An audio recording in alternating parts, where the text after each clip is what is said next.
A very good morning and welcome to the SIL Verification Study Training Program presented by Stepin Engineering. Our trainer for this session is Ms. Priya V. She is a Senior Instrumentation and Technical Safety Engineer. Now she will be presenting the SIL session. Thank you. SIL is the safety integrity level, and it is done for all the SIFs, but not in all the plants. For thermal and combined cycle power plants and all, we are not using SIL. SIL is done only for oil and gas power plants where the combustible substances there. SIL is a reliability checking for all the SIF by means of probability of failure on demand. For this, you must know about SIF. What is a SIF? SIF is the safety instrumented function which contains sensor element and sensor logic solver and final element.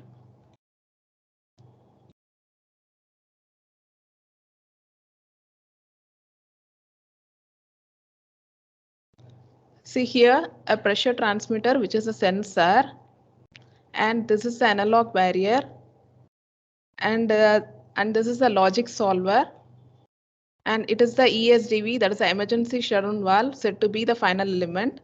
When there is a process variation, that sensor senses the process variation, and if it is abnormal stage, it will give the indication to the logic solver so that it will shut down, it will operate the shutdown valve so that the process will go to the safe state.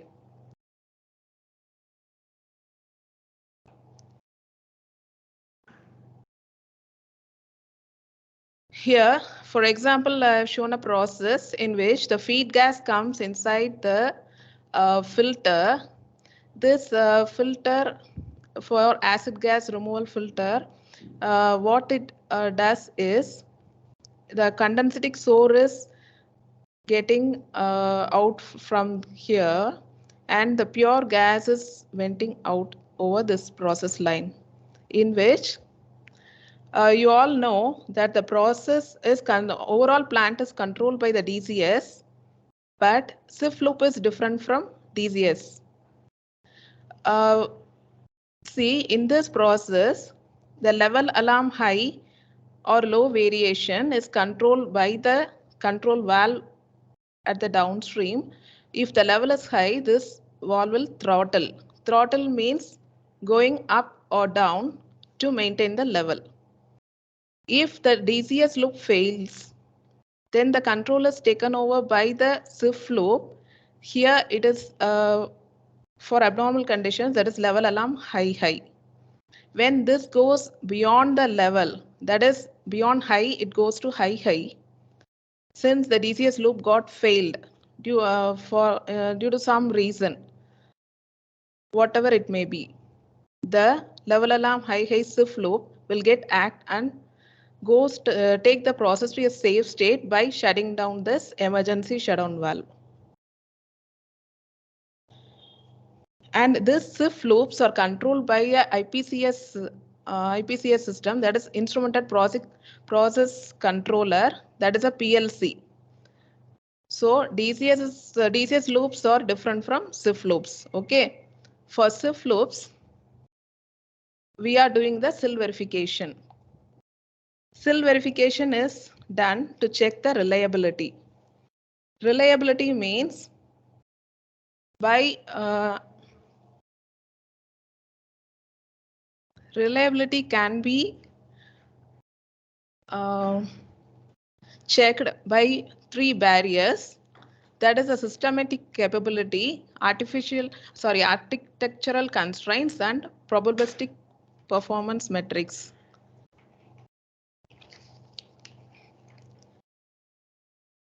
We need to check the reliability of the SIF because when there is an emergency condition, say the DCS is not working and the IPCS, even which is controlling the SIF loops, getting failed, This SIF should withstand the hazardous condition so that it will go to the fail-safe state.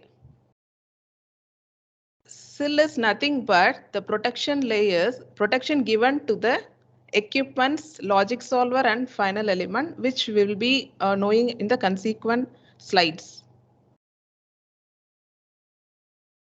Okay, let us know how the verification is done. The SIL is calculated, you all know that the SIL is calculated or estimated in the SIL assessment by the process protection whatever given, and if the process protection is lagging, in what level we will find, and then the SIL assessment is made and the SIL is found to be SIL 1, 2 or 3, which is verified in this SIL verification calculation. The SIL verification is done only for the SIF which is more than SIL level 1. Okay, let us go in depth by seeing what are all the barriers to calculate the verification.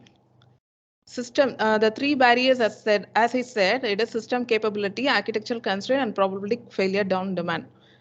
Anyone can, if you have doubt, you can stop me. Okay. Okay, the systematic capability is nothing but the protection or the design faults, the certification given for the design faults by the manufacturer. The manufacturer who manufacture the sensor or the final element or the logic solver, he will be giving the certification against the design fault. Then comes the architectural constraint. Architectural constraint is calculated based on two things, that is there are two standards, that is IEC 61508 and IEC 61511, and IEC 61511 is for SIL verification process and 61508 for manufacturer standard, that we are not doing in verification. We are going with IEC 61511. And only this 61508 has the root 1H and root 2H. See, as you see in the tabular column, the root 1H is calculated by means of SFF and HFT. SFF is nothing but the safe failure fraction. What you are seeing in the slide. The safe failure fraction is calculated by the lambda SU, lambda SD, and lambda DD. It is a fraction. Okay. Let us know about lambda SU, SD, and DD first. Lambda S is nothing but the failure data, that is a safe failure of the SIF. There are two things. One is safe failure and dangerous failure. Safe failure is nothing but when the process is operating in the normal way, but the SIF, due to some fault inside the sensor or final element, this SIF wrongly determines the process value and intervenes the operation. Okay, then the lambda D, it is the dangerous failure, which is how to say, it is a process going to abnormal condition and the SIF is not determining it. That is dangerous failure. I'll come again. The safe failure is nothing but the process going in a normal way, but the SIF, due to its internal fault, it determines wrongly and intervenes the process. The dangerous failure is the process is going out of limit, but the SIF does not act. That is called as a dangerous failure. Okay, these are all the formulas to calculate the lambda S and lambda D so that we can arrive the SFF. And hardware fault tolerance. Hardware fault tolerance is nothing but the sensors, number of sensors, whatever we are using in the process. Say, I'll show you. And hardware fault tolerance. It is the number of sensors we are using. Okay, that is, if 1 out of 1, the architecture is 1 out of 1, says well, there is only one sensor, and if that sensor fails, there is no protection. So the HFT value is 0. And if the architecture is 1 out of 2, say there are 2 sensors, so that if one sensor fails, the other sensor will take care of it. So the HFT value comes to 1 here. Likewise for the other. Okay. Then there are type A devices and type B devices. If these are all used in the software part. Okay, this type A devices comes for valve, relay, RTD, thermocouple, solenoid valve, and limit switches. Because these valves, relays, RTD, and thermocouple, the failure modes we know. If the valve is not working, it will go to safe position, or the relay opens or closes, all on-off functions. But the type B devices comes for microprocessor based systems. That is PLC, DCS, positioner, transmitters, everything has PCB circuit boards. These, for example, there is a robot, and if the robot fails, do we know the failure behavior of it? No, correct? So whichever working under microprocessor based cannot be judged in whatever way it can act. But type A devices, we can able to judge the behavior on failure mode. The next comes the type 2 root 2H. Root 2H, it is determined based on the field reliability data and HFT. Field reliability data is nothing but the failure data is given by the the vendor or the client. And when it is get compared and the SIL is getting derived in it. Then IEC 61511 is used for the verification. This is similar to root 2H. Coming to the next barrier, that is a probabilistic failure on demand. This PFD is calculated based on low demand mode and high demand mode. Let's know first about the low demand mode. Low demand mode is nothing but if the SIF fails not greater than 1 in a year. Okay. That is the SIF, when the SIF will come, only when the DCS loop fails. So the DCS loop failure is very rare. Then only the SIF will take care. So the SIF failure is very, very, very low. If it is not greater than 1 in a year, it is said to be low demand mode. Most of our process comes only in low demand mode. The high or continuous mode says if it is greater than 1, it is at high or low continuous mode. So PFH is calculated by, on a continuous mode, the formula will be lambda dd plus lambda du. That is dangerous detected and dangerous undetected, based on which the SIL value is derived. And after that comes the low demand mode once again. The low demand mode formula is here, okay? For which you can see the abbreviation part, you might understand. I'll come to it. Okay. Now, based on which the system capability, architectural constraint, and PFD, we have derived the SIL value. For each, we will be getting separate SIL values. For system capability, we will be getting one SIL value based on the manufacturer standard. And for architectural constraint, we will be getting one SIL value. And for PFD, we will be getting another SIL value. In these 3 SIL values, whichever comes to low, that is the least SIL, will be the SIL value of the SIF.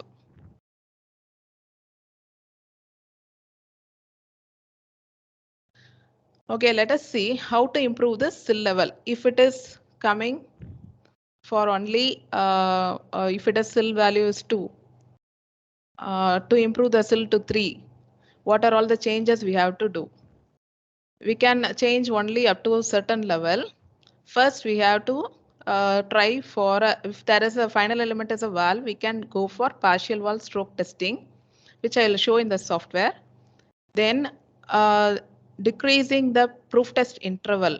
Proof test interval is nothing but nothing but checking or verifying that SIF loop at for about 4 years of interval. Say if you are buying a fridge or a washing machine or LG purifier, whatever it is at your home appliances, you will be giving service, right?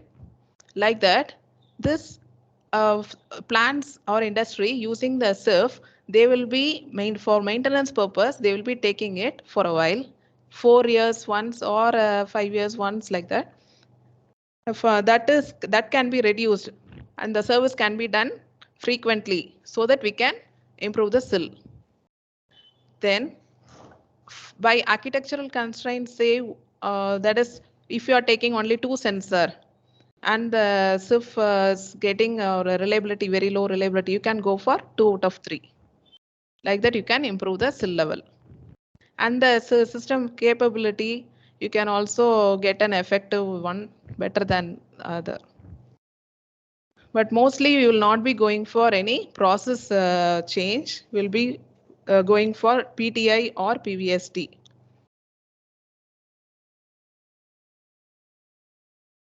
These failure data are also available at Exida software equipment reliability handbook. In Exida software, they have all the make and models, SIL values. Okay, this I'll show. And this is the software part. I'm having a screenshot of it. Here, the required SIL is 1 and RRF is 10. Okay, I didn't tell you about RRF. RRF is the risk reduction factor. Okay, this RRF, I'll show you. Ma'am, can you show us the full picture of it? Because it is the software Yes, part looks in very, yeah. Yeah, actually, I'm trying to open. First, I will explain you in the slides, sir, but software is not opening in it. I'll try, sir. First, I'll explain you in the slide itself. Then I'll open in the software.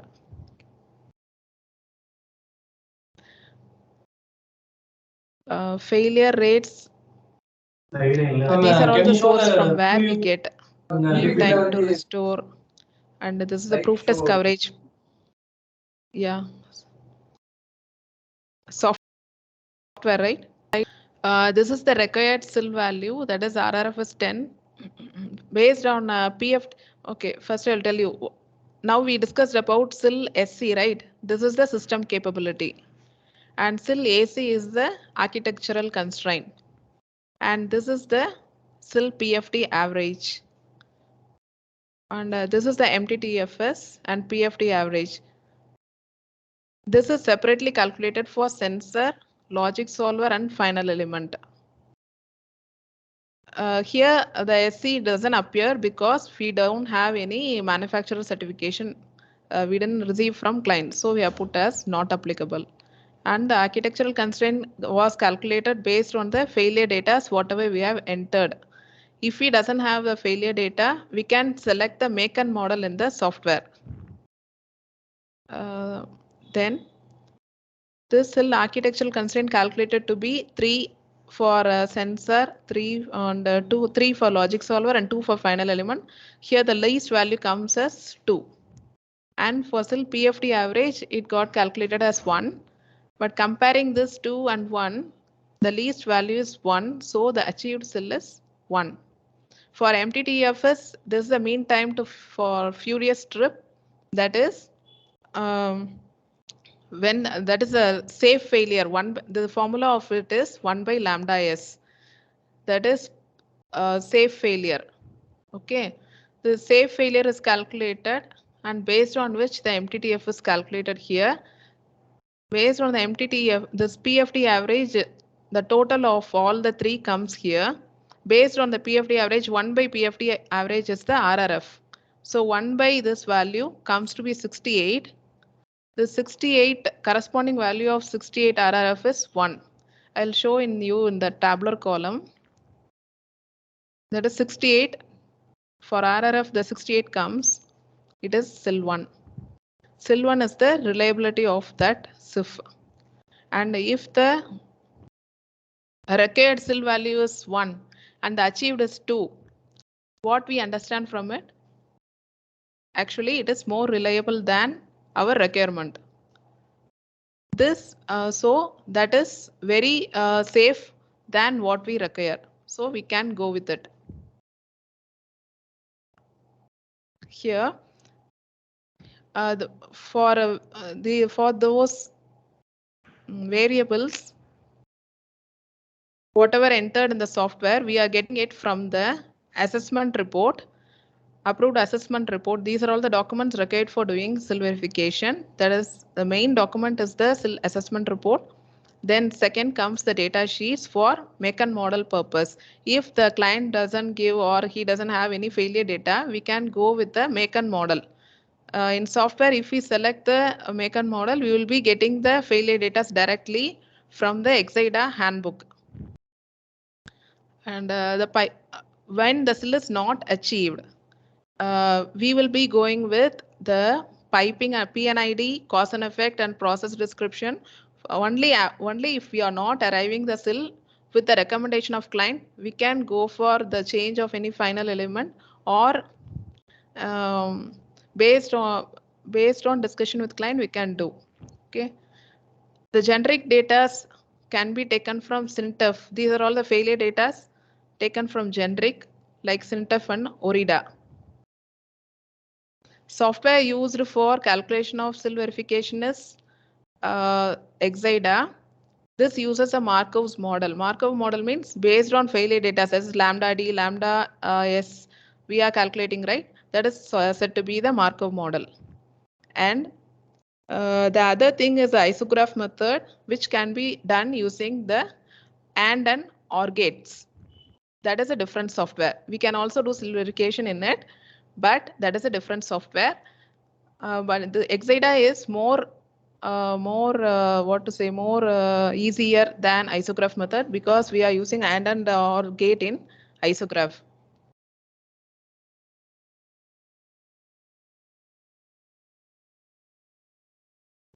These are all some abbreviations used in the software. You can have a look on it. These are all some abbreviations. And this is the, as you all know, this is a SIF loop, and this we will be entering it in the software. Okay. Here comes the SIF name and the description. Here the voting is given. Voting for sensor is 2 out of 3. If the sensor voting is 2 out of 3, then the a common cause failure factor beta will come into act. That is, if say some power failure, this all the 3 sensor will get affected. So the common cause failure factor shall be 6%. Yeah.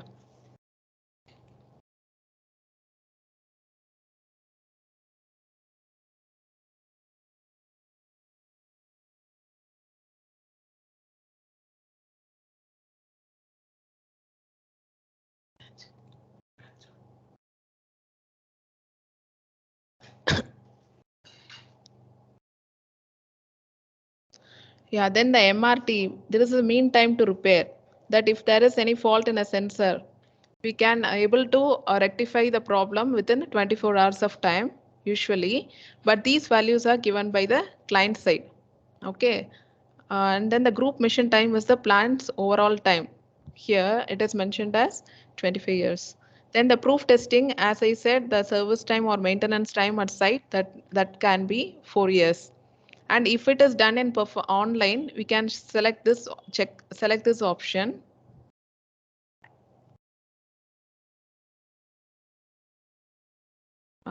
Then measurement type, if we select the pressure, we will be getting the failure data of pressure over here, and it can be added in this part. And this is the logic solver. By selecting the make and model, we will be getting the failure data to be added to it. And here, this is the final control element. Here, the compressor is tripped on high pressure. And here, there is the 3 sensors. So we are selecting the vote 2 out of 3. And only when there is more than 2 sensors, we will be going for the beta factor, that is 6% given by client. And the mean time to repair is 24 hours. And as I told you, the plant time is 25 years. And the proof testing interval we have entered as 4 years. And the proof testing, if it is done online, we can check this option, and the interval will appear for it separately, and we can enter it. And the duration time will also appear.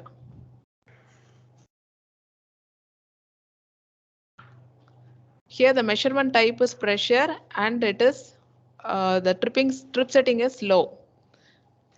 Trip setting is low because we are going for pressure alarm low. So we are selecting the trip setting to be low. And the transmitter fault direction, we are selecting under range because if the transmitter fails, there will be an internal configuration of a switch at low level. So if the transmitter fails, that switch will act inside at low level, so that the SIF will take the final element to the safe state. And only when we are selecting the measurement type as pressure, the failure data of pressure transmitters will appear. And the out of range detection and transmitter fault filter is checked because if there is any fault in transmitter, it should not affect the SIF. So the transmitter fault filter is checked here. For PL, that out of range detection also enabled. This is a failure data where we can add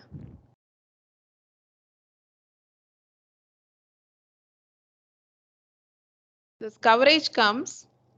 I just want to tell you about the proof test coverage. That is when we are testing the instrument, whether it is working or internal any sensor puncture, rupture, anything. It can be found in the proof testing, that is maintenance time, and what are all the safe failures and dangerous failures were found out during that period. And the coverage can be entered here as 90%. If we have found all the failures, it will be 100%. But no, in any industry, we don't get a coverage of 100%. We can find about 90 or 95. Okay, this will be given by the client.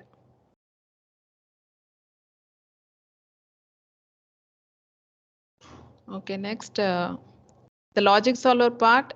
If we fill the make and model,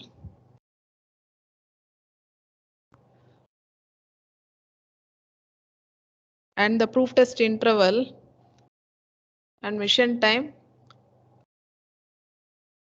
we will be getting the formula, we will be getting the PFD average and SIL architecture by internal formula calculation.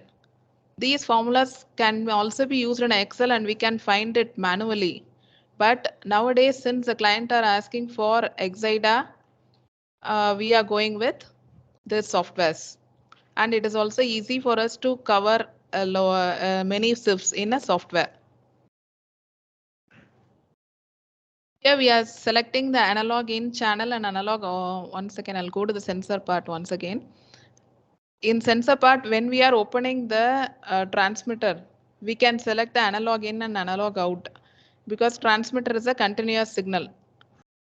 And if it is a switch, it will be a discrete. So if we are selecting analog in, this analog in module will be getting selected in the logic solver.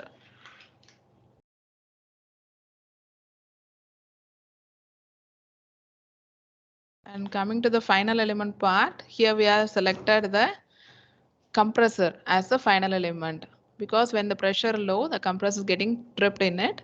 So the number of compressor we are using is 1 out of 1, only 1. And the mission time and MRT, mean time to repair, If any fault occurs, is 24 hours. And the proof testing is done for about 4 years once.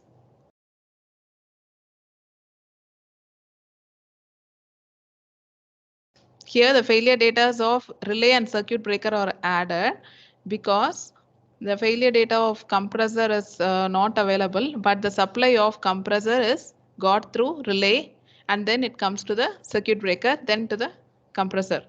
So we have added the failure data of relay and circuit breaker.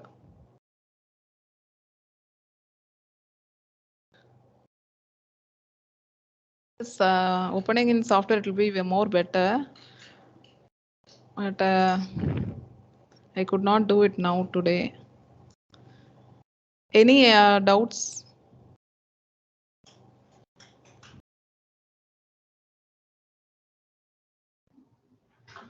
Hi, ma'am. Hello. Am I audible? Yeah, audible, sir. Yeah, tell me, sir. And this is the data sheet. One second. Sorry, sir. One second. This is an example data sheet of a level transmitter. Here you can see the manufacturer as Yokogawa and the model number as this, and this can be selected in Exida database itself, and we can directly enter the sensor as Yokogawa so that its failure data will automatically added to it and it will be taken for the calculation. And if the make and model is not available, the failure data can be got from the client and it can be entered. Failure data means the lambda D, lambda S, everything. Yeah, tell me, sir. Someone interrupt yes. and ask a question. What is root 1H and root 2H? Ma'am? Is it a method for identifying the Root. cell? Yes, it is a method for identifying a cell. This root 1H and root 2H comes into act only for manufacturers and not for us. We are doing only verification. This is for manufacturer part. But this 61511, we are doing verification in 61511 and it is similar to root 2H, which means we are entering the field reliability data. Field reliability data is safe failure, dangerous failure, everything we are entering, and we are also entering the hardware fault tolerance, that is 2 out of 3 everything. So based on which the SIL is calculated. Root 1H, as I told you, there is a tabular column for it for selection. That is if the SFF is 60% and it is type A and HFT is 0, the SIL will be selected as SIL 1. This is root 1H and this is the formula for it. This is the tabular column you can refer. Here in root 1H, the SFF is directly calculated. That is we are entering only 90% or something. But in verification part, what we are doing, we are not entering the values, the percentage directly. We are giving the field reliability data and the HFT value so that the SIL is arrived from it. Clear, sir? Yes, ma'am.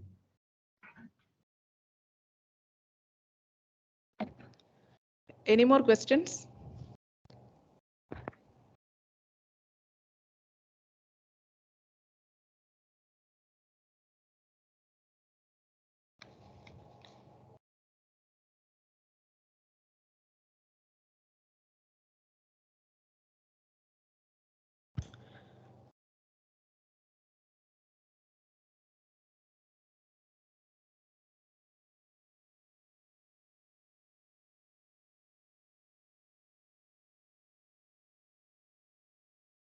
Here, this is a SIL assessment report in which we are using one sensor. Initiator voting is 1 out of 1. And this is based on a risk matrix method. And the target SIL is 1. The corresponding RRF is 10, as you all know. So this has been chosen as the target in the software.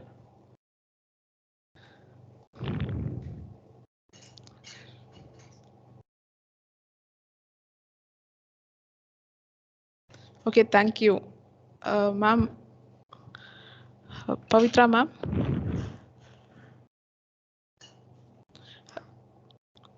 Definitions, and you can all go through the abbreviation and definitions. This is used in a software.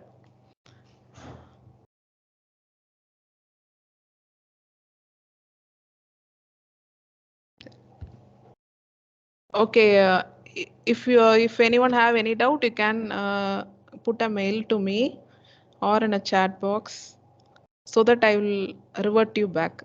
Okay, thank you.